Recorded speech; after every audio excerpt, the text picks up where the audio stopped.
sans contrefaçon. Après la Franche-Comté, direction la vallée du Rhône. Dans notre 12-13, aujourd'hui, la joie des viticulteurs des Côtes-du-Rhône. Les vendanges faites, le millésime 2015, s'annonce en effet excellent. Voilà ce qu'ont constaté sur place Farid Haroud et Pierre Lachaud. Avec le vin, c'est toujours la même histoire.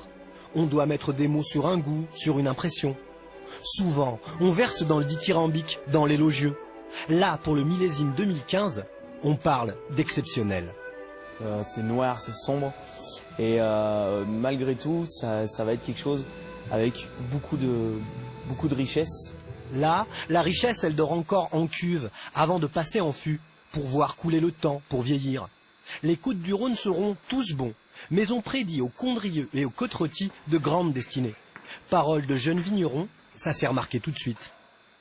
On l'a vu à la maturité des raisins, aux saveurs qu'elles pouvaient dégager déjà fin août. Et on s'est aperçu très vite qu'il allait falloir rentrer de vacances beaucoup plus tôt et aller vendanger ces parcelles qui étaient magnifiques avec un état sanitaire parfait. Cette année, ça a été vraiment un plaisir de vendanger pour nos vendangeurs.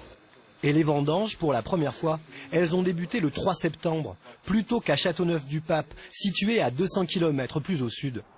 Concours de mots, on avait dit exceptionnel. Qui dit mieux ?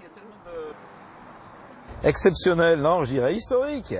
Les températures de printemps, la pluviométrie, l'ensoleillement, la sécheresse, une année très précoce. Donc c'est pour ça qu'on peut qualifier le millésime d'historique à ce niveau-là. L'historique, ça se nourrit d'histoire. Dans ces fûts, le vin futur mûrit. Il en est un qu'on ne croise pas à tous les coins de table. Le luminescence, une sorte de Condrieux des grands jours. Un vin qu'on ne réalise que quand on sait qu'il sera bon. C'est bien simple, du luminescence, il y en a eu en 1999, en 2003, et il y en aura avec le millésime 2015.